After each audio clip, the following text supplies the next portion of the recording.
On parle économie sur la causerie de ce matin avec un plateau François-Xavier Noumon, chroniqueur économique justement. Bonjour François-Xavier. Bonjour Gilles Christ, bonjour Claudine, bonjour chers amis téléspectateurs. Et vous êtes à ETélé bien sûr. À vos côtés Ange Banouin, directeur de la rédaction du journal L'Actualité. Bonjour. Oui, bonjour Gilles Christ, bonjour Claudine, bonjour chers amis téléspectateurs. Et puis Elie Adjéran ici à ETélé aussi. Elie, bonjour. Bonjour Gilles Christ, bonjour chers téléspectateurs. Bonjour à tous nos invités avec vous on va parler et évidemment de cette mobilisation de ressources par le Bénin. Déjà le 16 mai dernier, le Bénin a émis un bon assimilable du trésor d'une valeur de 25 milliards de francs CFA et déjà le lendemain on récolte plus de 27 milliards de francs CFA. Dites-nous François-Xavier Noumon, que comprendre par cette émission de bons? Déjà, il faut dire que cette émission a été souscrite à plus de 207%. C'est-à-dire que il y avait à 207%, il y avait environ un peu plus de 100 milliards sur la table. Et dans ces 100 milliards, le Bénin a choisi juste de s'arrêter à 27 milliards. Ça veut dire quoi?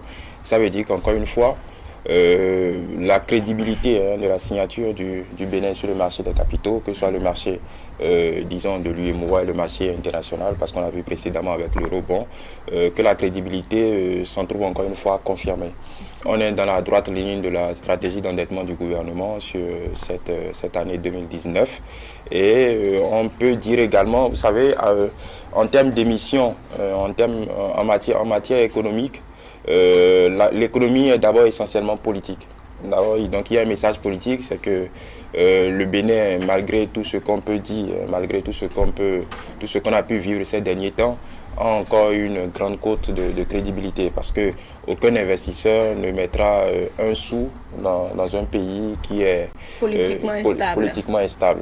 Donc disons que cette émission, dans le climat actuel que d'aucuns qualifient de tous les noms, tout ce qu'il y a de plus catastrophique, que ce soit dans notre propre pays et par une certaine presse et que ce soit par la presse internationale, je pense que cette opération qui a été couronnée de succès vient démentir encore une fois de plus tout ce qu'il y avait comme présage funeste pour la destinée de notre pays. Et encore une fois, ça crédibilise la vision du président de la République qui, par son ministre des Finances et toute l'administration du ministère de l'économie et des finances, viennent de prouver encore une fois de plus que le Bénin est en passe de réaliser in extenso toute sa politique de mobilisation des ressources. Donc parce que période après période, nous arrivons quand même à rentrer, à atteindre nos objectifs et à des taux d'intérêt assez compétitifs parce que pour cette fois encore, on est arrivé à descendre un peu en dessous des 6% qui est la moyenne en général sur le marché des capitaux. Donc, l'autre chose, c'est qu'il faut signaler que après être allé voguer un peu sur le marché international, on revient à ce qu'on connaît le mieux. Et pour une fois, les investisseurs, c'est un peu comme si les investisseurs nous attendaient de pied ferme parce qu'encore une fois, l'émission a été souscrite et on ne peut que s'en réjouir. Voilà. À l'arrivée, on a obtenu un montant de 27,5 milliards en Banouin, soit 110% de la demande initiale. Est-ce qu'on peut dire que les voyants sont ouverts pour le Bénin, économiquement parlant? Écoutez, vous savez, le Bénin n'était pas le seul pays à souscrire, parce que c'était un programme, n'était pas le dernier, le seul pays à émettre des adjudications pendant cette période-là. Mais il est à noter que l'offre du Bénin a été une offre consistante. Le Bénin a été satisfait par rapport à sa demande. Et cela amène donc à dire que si tant est que les choses se sont passées de cette manière, c'est dit qu'il y a un certain niveau de crédibilité que les structures de la place accordent au pays, sans quoi le pays n'aurait pas pu atteindre ses objectifs tant souhaités. Et il faut aussi reconnaître que quelque part, les adjudications sont aussi un programme bien planifié par chaque État et avant leur émission, l'offre est annoncée, quitte maintenant je ne dirais pas aux structures financières qui intéressées de pouvoir s'annoncer. Et mieux, à travers cette adjudication qui a été émise, les efforts, en tout cas, en quelque sorte, pour ne pas dire le résultat qui est revenu de cette adjudication, montre pour le moins qu'on puisse dire, quand même, qu'il y a écho favorable au niveau sur le plan économique par rapport aux attentes du Bénin. Et cela pourra, dans une certaine mesure, permettre de relancer également certains chantiers qui sont du PAG, qui sont en cours, pour pouvoir véritablement redynamiser, en quelque sorte, comme on le dit, on a coutume de le dire chez nous, le climat social, en quelque sorte. Voilà. Elie Adiran, c'est la même question. Oui, absolument. Comme vous pouvez déjà le constater, au total, près donc de 50 milliards mobilisés sur déjà 25 milliards annoncés. Le Bénin a pu donc emporter 27 milliards 500 millions. Déjà, vous voyez, il y a plus donc de la moitié donc de la mobilisation totale au sein de l'espace 8 mois. Déjà, il faut d'abord reconnaître que ces actions sont d'abord l'actif du dynamisme insufflé déjà par le gouvernement béninois, par le dernier rapport déjà même du Fonds monétaire international, qui rappelle déjà en réalité que le Bénin a un niveau économique intéressant. Avec les différentes réformes introduites, vous savez, on est déjà au niveau donc de l'assainissement donc de notre économie. Et déjà, notre trésor est déjà en proie à une certaine amélioration favorable pour pouvoir donc amorcer un réel développement. Donc au sein de l'UEMOA, je crois qu'on ne peut pas dissocier l'économie à la politique. On vient donc de traverser une élection politique, on vient donc d'installer donc nos honorables députés. Et voilà, déjà si les investisseurs font confiance donc au Bénin, déjà à ce montant considérable, cela montre que résolument, le Bénin est d'abord un pays de paix et déjà économiquement, les différentes réformes introduites peuvent donc être accompagnés résolument. Et déjà, si vous revenez un peu, quel est d'abord l'intérêt donc de cet appui? Déjà, je crois que le gouvernement déjà a annoncé un grand programme. Déjà aujourd'hui, quand on parle de la question de l'asphaltage, je crois que plusieurs autres domaines peuvent donc être abordés. Les infrastructures, quand on parle déjà de l'eau, donc plusieurs autres projets sont en voie donc d'être réalisés. Alors, il faut forcément donc financement. Et je crois que pendant longtemps, on a compris que c'est le meilleur mécanisme aujourd'hui pouvant permettre donc au Bénin de pouvoir donc se retrouver dans une sphère économique, pouvant lui permettre donc de pouvoir se tirer d'affaires pour pouvoir donc atteindre ses objectifs. Puisqu'aujourd'hui, quand on prend aujourd'hui l'effort donc de la BRVM, qui est déjà l'instance donc de coopération donc de ces systèmes financiers sous-régionaux, a pu déjà notifier qu'en réalité que le Bénin dans ses efforts a pu donc atteindre ces niveaux. Et déjà, vous n'êtes pas sans savoir que plusieurs autres pays ont pu quand même concourir, ont pu soumissionner, en tout cas ont mené leurs adjudications aussi de cette émission. Alors aujourd'hui, si le Bénin a pu se tirer d'affaires, c'est déjà un bon climat d'affaires. Ça montre déjà qu'en réalité que le Bénin a une bonne politique économique, aussi bien interne, qui est donc reconnue à l'international et qui déjà est conforme à ces plans d'action. Si déjà il n'y avait pas cette corrélation, je pense qu'en réalité on ne va pas atteindre ce niveau-là. Donc je puisse me dire aujourd'hui que c'est un grand succès en général donc pour le Bénin, pour donc ce niveau d'accroissement économique favorable donc pour le taux d'investissement tant attendu. François, quel impact de cette émission, de ce que le Bénin a pu récolter sur le marché régional, quel est son impact sur notre économie? C'est vrai, la FMI, déjà, le Fonds monétaire international annonçait déjà un taux de croissance de plus de 6% pour 2019. Est-ce qu'on pourrait dire que ça pourrait répercuter sur la croissance économique du Bénin? Oui, on pourrait dire que ça vient consolider quelques pans de ce processus de croissance économique, parce que on est encore au second trimestre de l'année, on va boucler le second trimestre avec le mois qui vient, donc on est à la mi de l'année. Si on table, si on fait une extrapolation en termes de taux de croissance, on devrait finir comme le FMI l'a annoncé, à un peu moins de 7%. Maintenant, cette émission ne vient pas en elle seule booster le taux de croissance. Je l'ai rappelé au début, ça participe d'une stratégie d'endettement parce que chaque année, à côté de la loi de finances que le gouvernement a introduit, il y a une stratégie d'endettement claire que le gouvernement aussi publie qui montre quelle est déjà l'enveloppe escomptée pour la dette en général, que ce soit les dettes concessionnelles entre partenaires, que ce soit les dettes commercial, que ce soit sur le marché obligataire local, le marché obligataire international, ainsi de suite. Le gouvernement essaie de tracer une feuille de route, de parler, de fixer un taux. Je pense que sur l'année 2019, on parlait exactement d'environ 640 milliards pour tout ce qui concerne l'endettement. Je pense avec l'eurobond, on a déjà eu environ 500 millions de dollars, donc une bonne partie de cette enveloppe.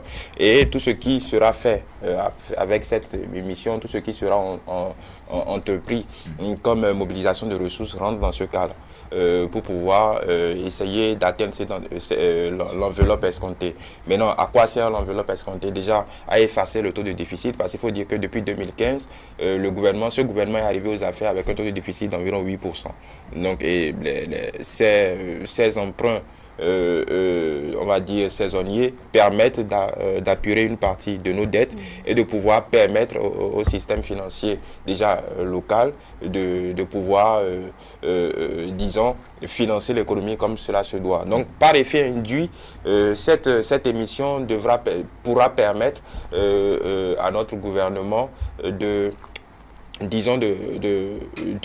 comment on appelle, de solidifier un peu plus l'architecture économique de notre pays. Ça n'ira pas directement au financement d'une infrastructure ponctuelle, parce que pour l'asphaltage, par exemple, les 900 milliards ont été bouclés avant que le projet ne commence, mais ça vient, les 27 milliards viennent consolider un peu plus l'architecture globale en termes de mobilisation de ressources. Donc ça pourra aller, ça pourra permettre au gouvernement, de répondre aux besoins immédiats en termes de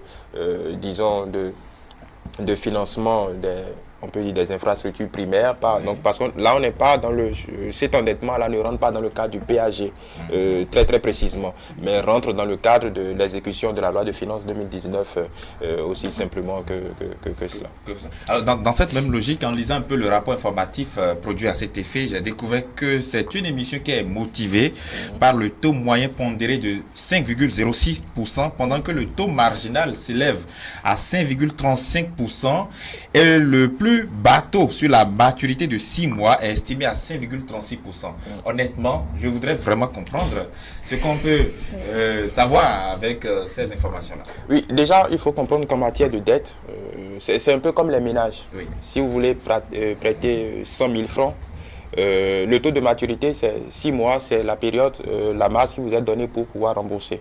Et ça explique aussi l'attractivité de cette émission, parce qu'un investisseur qui se dit, et je pense que la mise minimum c'était 1 million, je crois, je mets 1 million et dans 6 mois j'ai mes sous, est un peu plus motivé pour aller prêter son argent plus rapidement. Il y a tout ça qui joue.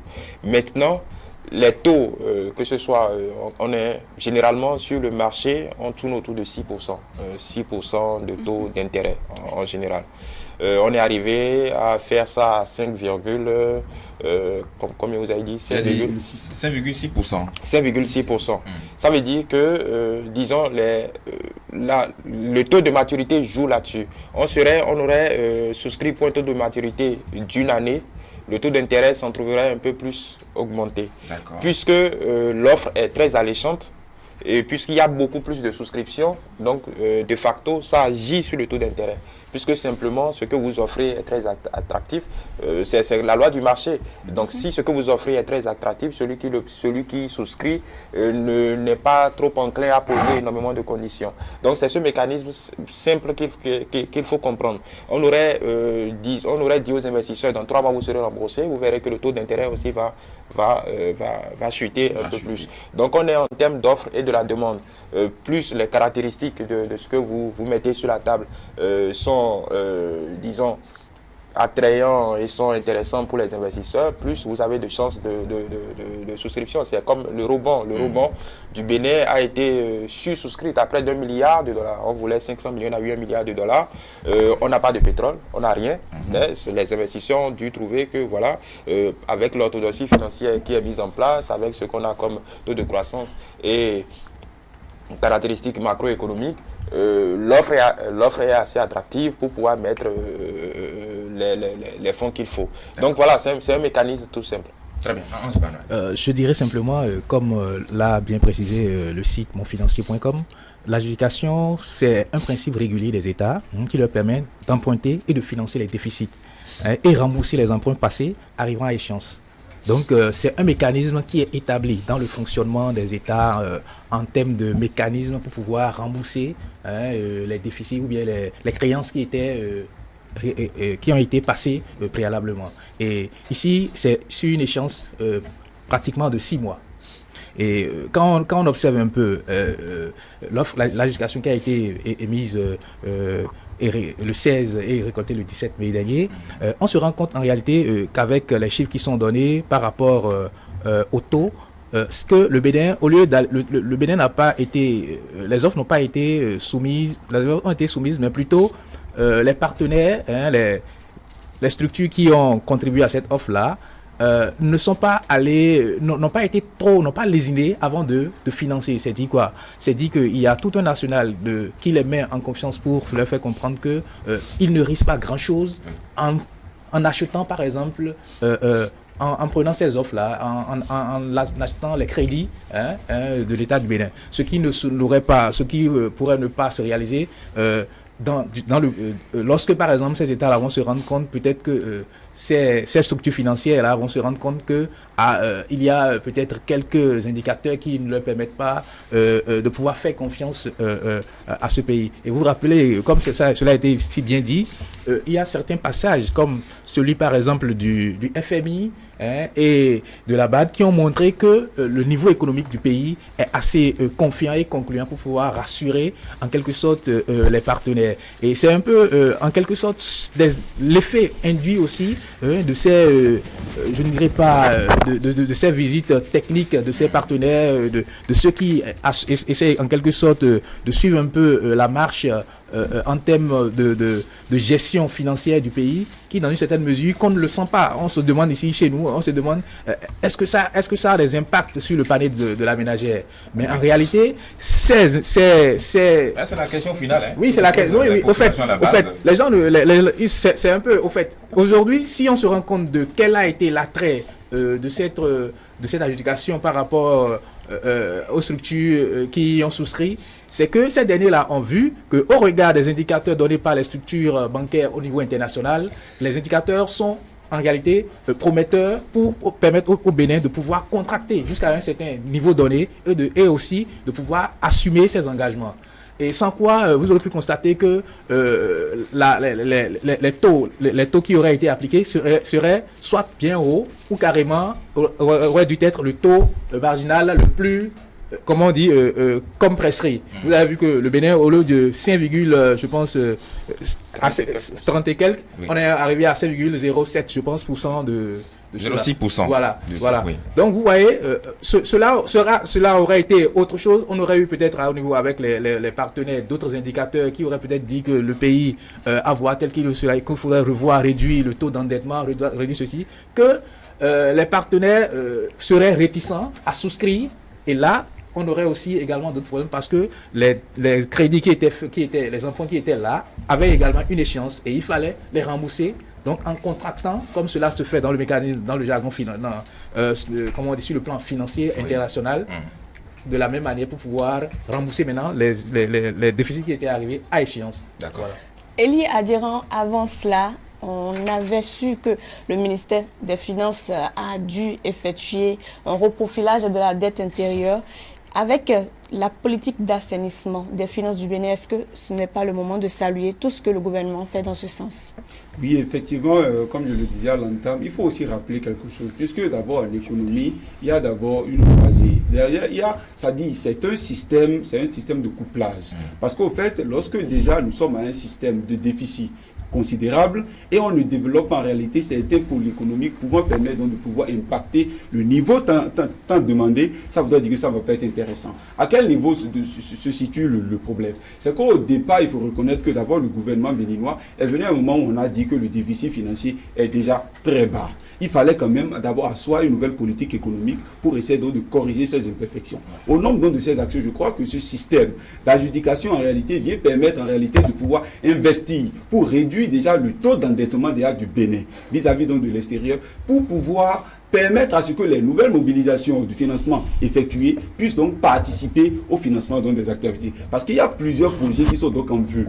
Ces actions, il faut d'abord comprendre que ces actions-là, cette nouvelle mobilisation n'est pas liée au financement donc du projet, mais plutôt vient réduire le taux d'endettement donc du Bénin pour pouvoir donc assainir le système et pouvoir financer donc les différents projets. C'est de ça qu'il s'agit. Maintenant, en réponse donc à votre question que vous venez donc de poser, je crois qu'en réalité que la confiance portée au Bénin est d'abord liée à sa première action. Si déjà le Bénin n'avait pas commencé par mobiliser ses financements, à réduire déjà, à fermer les pôles où déjà les financements partent, en réalité, se dissipent, si je puis me le permettre, cela ne peut pas participer en réalité à un climat de confiance financière. Et c'est cela, en fait, le problème. Aujourd'hui, je crois que la confiance qui est portée au Bénin est d'abord liée, d'abord à l'assainissement financier interne, oui, et à sa capacité, à sa volonté, à vouloir enclencher un grand projet qui est donc bien défini, et également à vouloir d'ailleurs réduire donc le taux d'endettement. Parce qu'on a toujours vu que pendant longtemps, les partenaires techniques financiers on a toujours fonctionné dans un système d'un endettement continuel. Il est arrivé un moment où le Bénin, ou peut-être comme beaucoup d'autres pays de la sous-région, oui, reste dans une dynamique de mobilisation des prêts d'une manière interminable, sans pouvoir aussi boucher ces trous-là. Je crois qu'en réalité, que ce système-là vient en réalité pallier un tant soit peu à ce problème pour pouvoir donc redonner confiance. Et je crois que les différents actionnaires ayant bénéficié, donc, ayant contribué à ce financement aujourd'hui, peuvent donc se disent être très, très satisfaits de pouvoir donc renouveler cette confiance avec le Bénin pour donc des projets voilà, beaucoup plus grands. Alors, on sait qu'il y a de cela 2 mois environ, plus précisément le mardi 19 mars 2019, le Bénin avait levé déjà 328 milliards de nos francs CFA sur le marché international et cette opération avait été due à la pertinence des réformes contenues dans le programme d'action du gouvernement, à la croissance économique du Bénin qui est en progression, et il y a aussi la réduction rapide du taux de déficit budgétaire, et il y a aussi quelques jours plus tôt encore Moody's Investor, un service qui avait attribué la note B2 au Bénin, c'était le 15 mars dernier. Est-ce que tout cela vient crédibiliser le Bénin à l'international, François Xavier Mbon? Oui, il faut préciser que la notation de ces agences de la tautologie de ces agences de notation, puisque c'est comme ça qu'on les appelle, oui, est indispensable pour, disons, permettre à des pays, surtout des pays comme le nôtre, d'aller sur le marché international. D'ailleurs, dans notre histoire, c'était la première fois qu'un gouvernement avait ambitionné d'aller sur le marché international parce que c'est un marché très exigeant et c'est autre chose que le marché de l'UEMOA. Oui. C'est un niveau plus supérieur. C'est un niveau supérieur parce que là, vous avez tous les investisseurs, les grands fonds d'investissement, vous avez le monde qui vous est ouvert avec tout ce qu'il y a comme exigence en termes de politique économique, en termes de financement très basique de votre économie. Et je pense que c'était un coup de maître que le Bénin a réussi.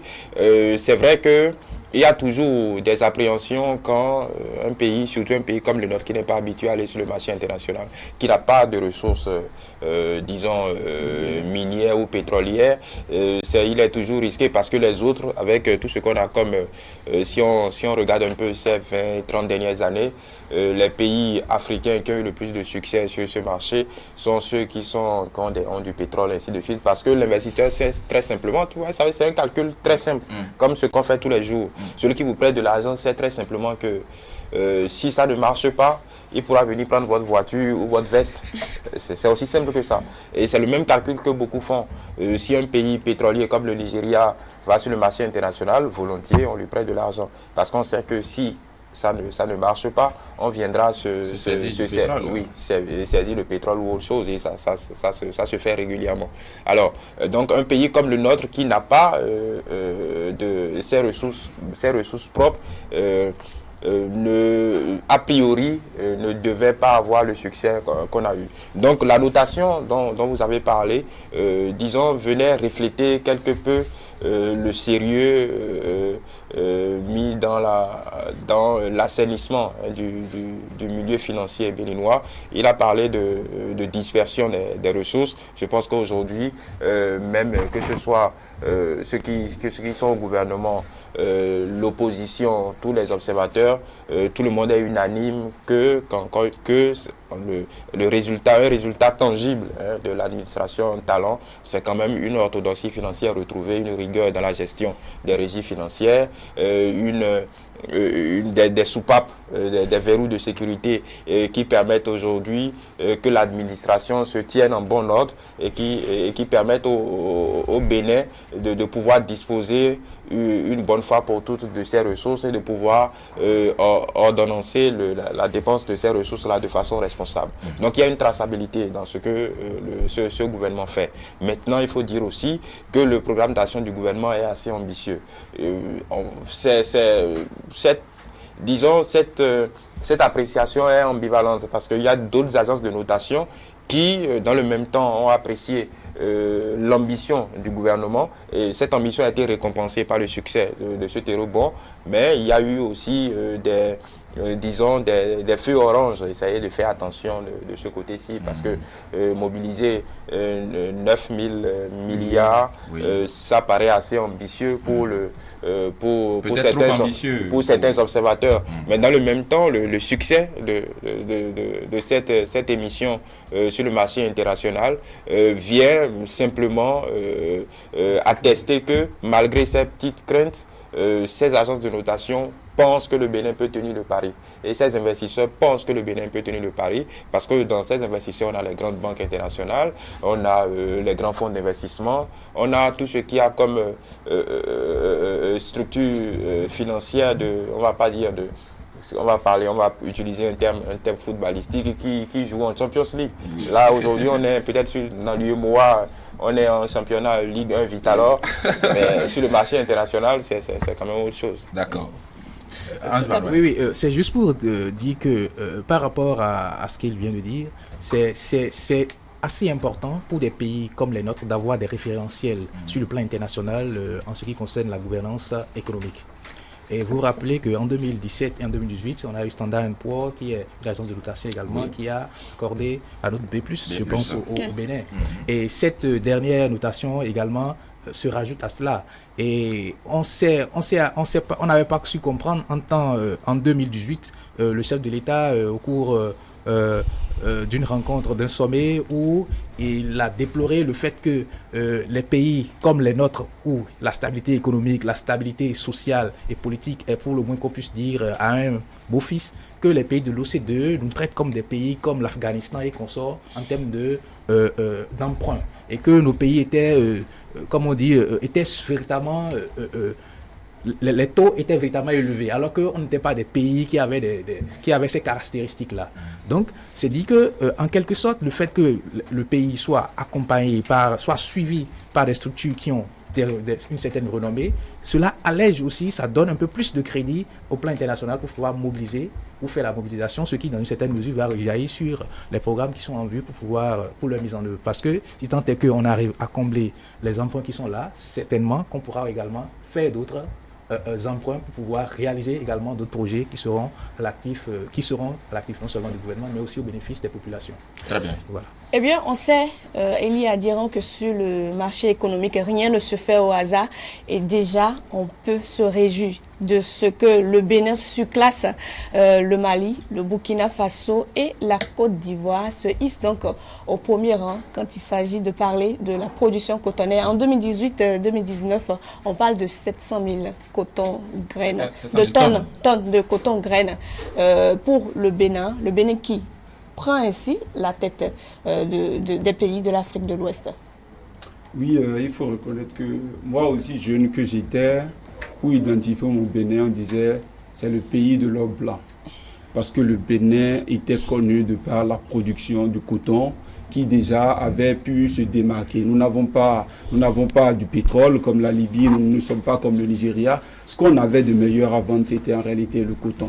Mais il s'est fait que plusieurs problèmes ont handicapé en réalité ce secteur, simplement parce que les producteurs étaient en réalité en panne, à même de pouvoir avoir les engrais nécessaires à temps. Il y avait plusieurs difficultés qui en réalité ont entravé le fonctionnement donc, de ce secteur-là. Donc je crois que depuis 3 ans, je crois qu'aujourd'hui le gouvernement est venu donc pallier. Il est venu relever ce défi. On est parti même en réalité de la moitié au double.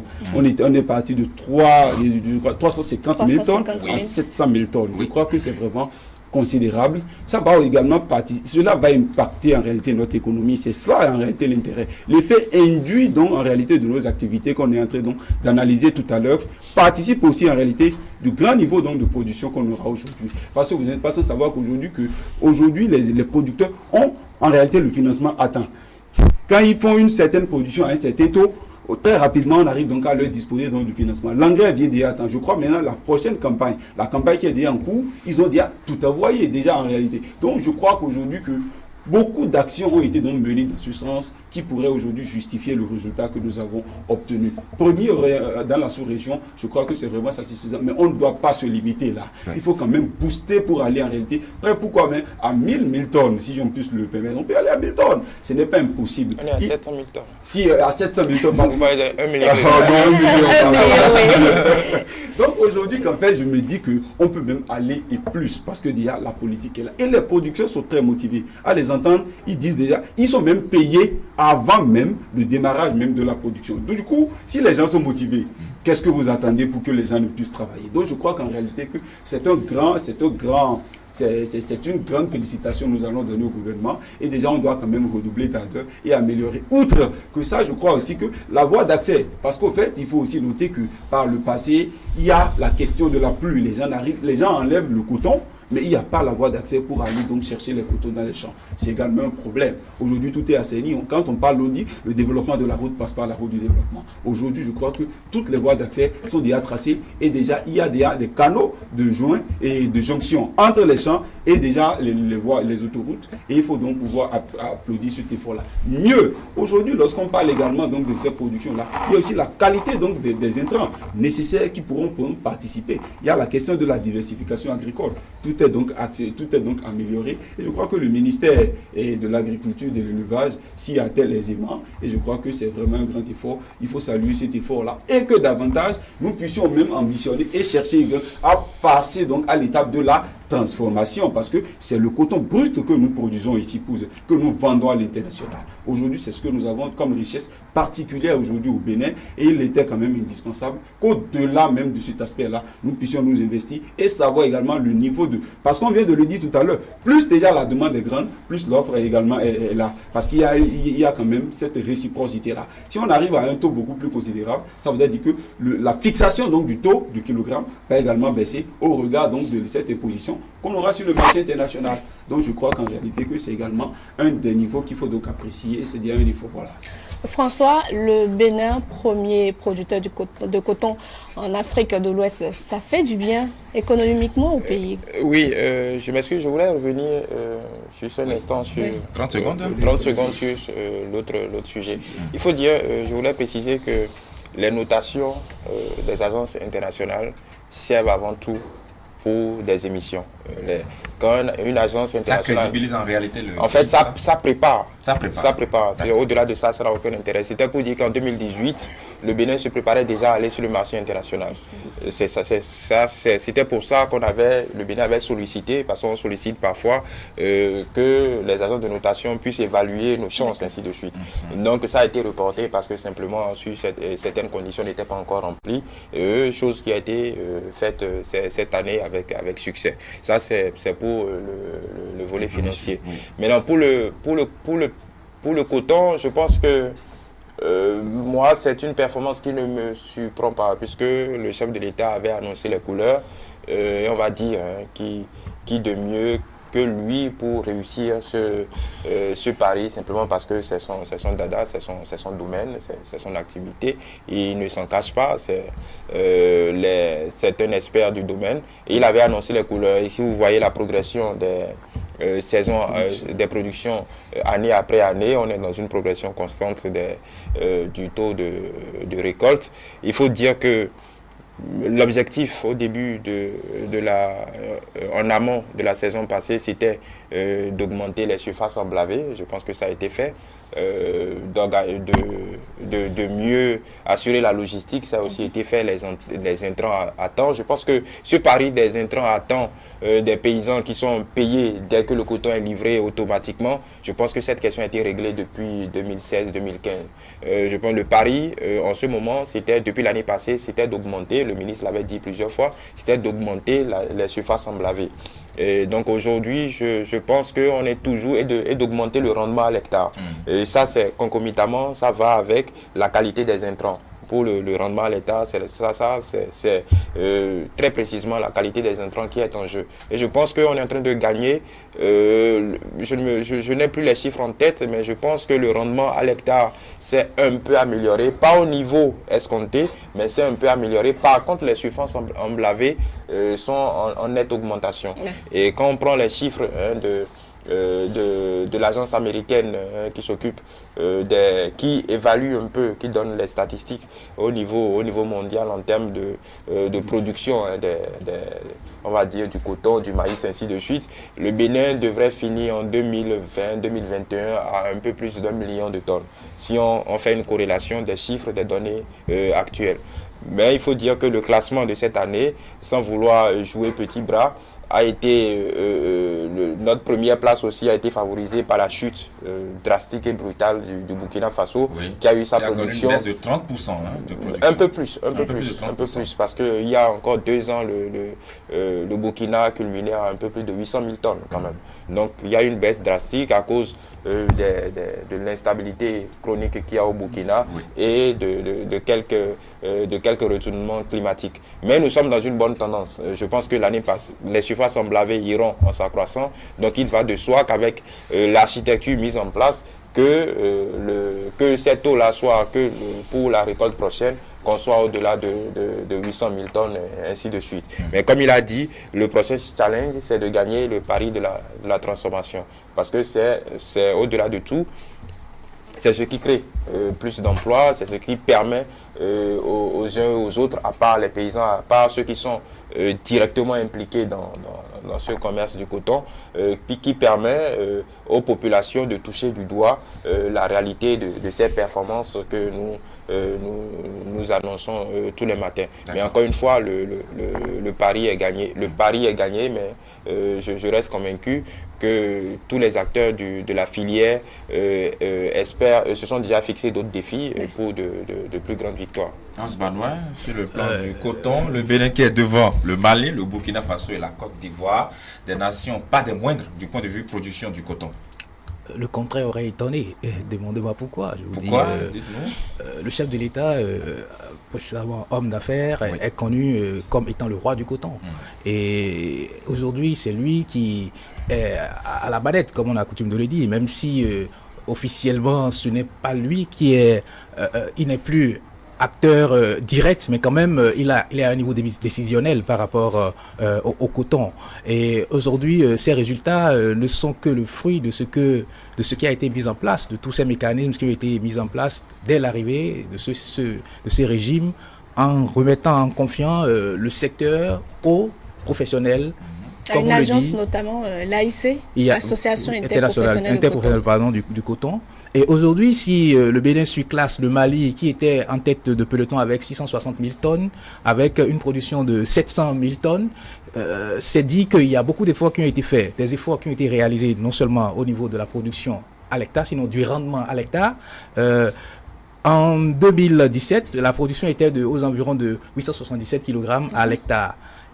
L'année qui a suivi, on est passé à 1,07 tonnes.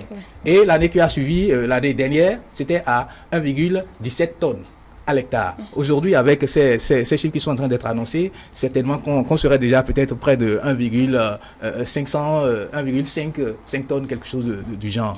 C'est dit que l'amélioration du rendement à l'hectare est un élément capital, un élément indicatif.